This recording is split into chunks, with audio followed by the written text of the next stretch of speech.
ఓం శుభంకర్యే నమః. వక్రతుండ మహాకాయ సూర్యకోటి సమప్రభ నిర్విఘ్నం కురు మే దేవ సర్వకార్యేషు సర్వదా. ఆదిత్యాయ చ సోమాయ మంగళాయ బుధాయ చ గురు శుక్ర శనిభ్యశ్చ రాహవే కేతవే నమః. గురు బ్రహ్మా గురుర్విష్ణుః గురుర్దేవో మహేశ్వరః గురు సాక్షాత్ పరబ్రహ్మ తస్మై శ్రీ గురవే నమః. శ్రీ శ్రీ శ్రీ గణపతి సచ్చిదానంద సద్గురుభ్యో నమో నమః. ఈ యొక్క విశ్వావసునామ సంవత్సరములో తులారాశి వారికి అక్టోబర్ నెలలో గల గోచార ఫలితాలను తెలియచేస్తున్నాము. శ్రద్ధగా ఆలకించండి. ఈ యొక్క అక్టోబర్ నెలలో తులారాశి జాతకములో ఉన్నటువంటి వారికి, రియల్ ఎస్టేట్ రంగంలో ఉన్నటువంటి వారికి, ముఖ్యంగా వైద్య వృత్తిలో ఉన్నటువంటి వారికి చాలా మంచి గుర్తింపు లభిస్తుంది. అలాగే సొంతముగా కూడా మీరు అభివృద్ధి చెందేటువంటి అవకాశము ఈ అక్టోబర్ మాసంలో పుష్కలంగా ఉంది. వైద్య వృత్తి అంటే అది ఏదో సామాన్యమైనటువంటి విషయం కాదు. మనందరికీ కూడా ఆ విషయం తెలుసు. ఎంతో కష్టపడి చదివినా ఒక వైద్యుడిగా గుర్తింపు పొందటానికి, సక్రమమైనటువంటి వైద్య సేవని అందించటానికి ఎంతో మనోధైర్యముతో పాటు హస్తవాసి, అలాగే చదివినటువంటి ఆ యొక్క విద్య మీద పూర్తి పట్టు ఉంటే తప్ప మనము ఏది సాధించలేము. ఏ విద్య కూడా సులభము కాదు. అయినప్పటికీ ఉన్నటువంటి ప్రస్తుత విద్యలలో న్యాయ విద్య, అలాగే వైద్య విద్య, ఈ రెండు కూడా చాలా కఠినమైనటువంటివి. ఎంతో బాధ్యతతో మనం నిర్వర్తించాలి.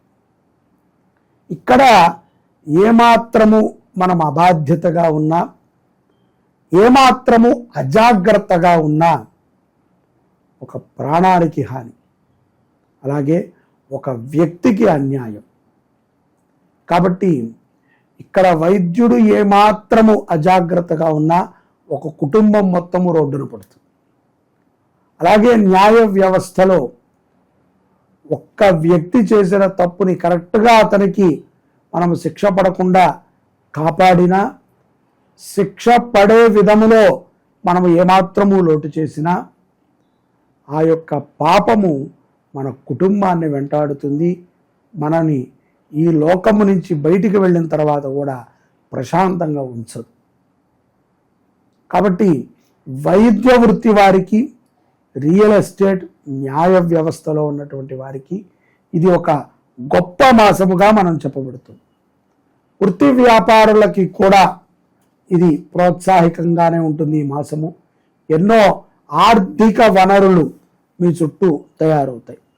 ఉద్యోగస్తులకి సర్వసాధారణమైనటువంటి మాసముగా కొనసాగుతూ ఉంటుంది. అలాగే విద్యార్థులకి కూడా ప్రోత్సాహకంగా ఉంటుంది. స్పోర్ట్స్ రంగాలలో తులారాశి జాతకులు రాణిస్తారు. అలాగే ఇక్కడ విదేశాలలో ఉన్నటువంటి వారికి కూడా అక్కడక్కడ ఉన్నటువంటి కొన్ని సొసైటీలలో కానీ, కొన్ని వ్యవస్థలలో కానీ వారు ఏదో ఒక పదవి కోసం ప్రయత్నము చేయటము, లేకపోతే వారు ప్రయత్నము చేయనప్పటికీ ఎవరి ద్వారానో ఈ పదవి వారికి ఆపాదించటము, దానిని వారు పొందటము, తద్వారా విజయపదమైనటువంటి జీవనాన్ని అక్టోబర్ మాసంలో తులారాశి జాతకులు చూస్తారు. అనైతికమైనటువంటి సంపద కానీ, అనైతికమైనటువంటి వస్తువులు కానీ మనిషిని ప్రశాంతంగా ఉంచవు. మనకి కూడా తెలుస్తూ ఉంటుంది. ఆత్మ ఉంది కదండి, మనకి జ్ఞానం ఉన్నది, స్పర్శ తెలుస్తుంది, తప్పు ఒప్పులు మనకు తెలుస్తున్నాయి. అన్యాయముగా మనము సంపాదించినది ఏది కూడా ఇప్పుడు మనకు సుఖాన్ని ఇవ్వచ్చేమో, కానీ కాలములో అది అపారమైనటువంటి కష్టాన్ని తెచ్చిపెడుతుంది. ఆ రోజున ఈ రోజు నువ్వు పడినటువంటి సుఖము కాదు కదా, ఆ యొక్క సమయము ఎన్ని రోజులు ఎన్ని గంటలు ఎన్ని సంవత్సరాలు నువ్వు సుఖపడావో అన్ని సంవత్సరాలకి 100 కష్టపెడుతుంది. ఆ పాపిష్టి ద్రవ్యము ద్వారా, అనైతికమైనటువంటి సంపద ద్వారా మనము పొందినటువంటి కష్టాన్ని ఎవరూ కూడా ఆపలేరు. అనైతికం ద్వారా మనము సంపాదించుకున్నటువంటి ఆనందము క్షణకాలంలో తీరిపోతుంది. కాబట్టి అనైతికమైనటువంటి ఆలోచనలని తులారాశి జాతకులు చేయకండి. స్త్రీల పట్ల చాలా బాధ్యతగా ఉండండి. ఏదో హీనాతిహీనముగా మాట్లాడటము, వ్యతిరేకమైనటువంటి పదజాలాలు వాడటము అనవసరము. మనకి సంబంధమే ఉండదు పక్కింటి వాళ్ళు ఏంటి, కానీ మనం కెలికి వాళ్ళ దాంట్లోకి వెళతాం, వాళ్ళ జీవనాలని నాశనం చేస్తాం, మన జీవితంలో అప్రశాంతతని కొని తెచ్చుకుంటాం. అన్నిటికల్లా కూడా స్త్రీ శాపము మనని వెంటాడుతూ ఉంటుంది. అదొక వలయం. నువ్వు ఎంత తీసినా కూడా స్త్రీ శాపం పోదు. కాబట్టి ఏ పరస్త్రీ జోలికి కూడా తులారాశి జాతకులు వెళ్ళకండి, జాగ్రత్తగా ఉండండి. ఈ మాసములో ద్వితీయార్థము 15వ తారీఖు తర్వాత ఆరోగ్యం పట్ల బాగా శ్రద్ధని పెట్టండి, వ్యాయామం చేయండి, ఇష్టదైవ ఆరాధనని చేయండి. నిత్యము ఎక్కడైనా అన్నదానం జరుగుతుంటే ఏదో ఒక రకంగా సహకారం చేయండి. పుణ్యము ఏమాత్రము లేదు. తులారాశి జాతకులు గుర్తుపెట్టుకోండి. ఏదో మనం దానం చేసేస్తున్నాం, ఏముందిలేండి, మా అత్తగారిని పోషిస్తున్నాను, మా అమ్మగారికి అన్నం పెడుతూ, ఇది నీ బాధ్యత. బాధ్యతని చేస్తూ పుణ్యము అనుకుంటాము, నీ మూర్ఖత్వం. నీ చుట్టుపక్కల ఉన్నటువంటి దేవాలయాలని రక్షించు, వాటిని కాపాడు, ఒక గోమాతకి ఆశ్రయం కల్పించు, అన్నార్తులకి అన్నాన్ని పెట్టు, చలివేంద్రాలు పెడుతున్నప్పుడు సహకరించు. ఎవరైనా చదువుకోలేనటువంటి స్థితిలో ఉంటే వారిని చదివించు, వారికి ఫీజులు కట్టు. బట్టలేని వారికి కొత్త బట్టలు, అంతే తప్ప నేను వేసుకున్న బట్టలు ఇచ్చాను పెద్ద గొప్ప అని అనుకోకూడదు. దానము, ధర్మము, ఆధ్యాత్మిక ప్రవచనము చేసేటువంటి వారికి సహకారించటము, ఆధ్యాత్మిక ప్రబోధకులకి మనము సపోర్ట్ చేయటము, వారి వెన్నంటే ఉండటము, వారి యొక్క కార్యకలాపాలని తిలకించటము, మంచి పనిని చేయటము, మంచి విషయాలని షేర్ చేయటము, మన సనాతన ధర్మం గురించి 10 మందికి కంఠోపాఠంగా మనం చెప్పే విధంగా తులారాశి జాతకులు తయారవ్వాలి. కాబట్టి గోమాతని పూజించండి, ఇష్టదైవాన్ని ఆరాధన చేయండి. ఈ యొక్క అక్టోబర్ మాసంలో సత్ఫలితాలని తులారాశి జాతకులు పొందుతారు. దేవి సౌభాగ్యం ఆరోగ్యం దేహి మే పరమం సుఖం రూపం దేహి జయం దేహి యశో దేహి ద్విషోజహి. ఈ యొక్క 2025వ సంవత్సరము సెప్టెంబర్ 22 నుంచి అక్టోబర్ 2 వరకు దేవీ నవరాత్రుల్ని మనం శరన్నవరాత్రుల్ని ఆచరణ చేసుకుంటున్నాం.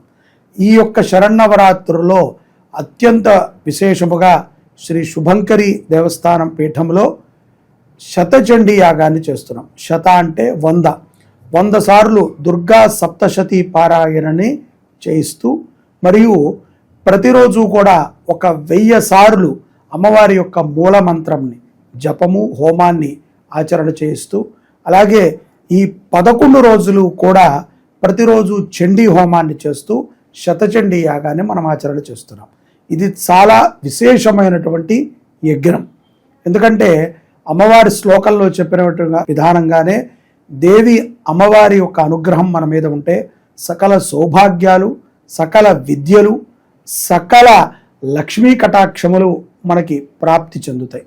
మనకి ఉన్నటువంటి అంతఃశత్రువులు, బాహ్య శత్రువులు కూడా ఈ యొక్క యజ్ఞము ద్వారా నివృత్తి అవుతారు. రాజకీయ పరంగా కానీ, న్యాయ వ్యవస్థతో పోరాటము కానీ, లేకపోతే భూ సంబంధిత విషయాలలో ఇరుక్కున్నా కానీ, లేకపోతే కుటుంబ కలహాల నుంచి కానీ, అలాగే వ్యాపారములో కానీ ఉద్యోగములో కానీ ఉన్నటువంటి చికాకులని మనము తొలగించుకోవాలి అంటే కనుక ఏకైక బ్రహ్మహస్త్రము ఏమిట్రా అంటే చండీ యాగం.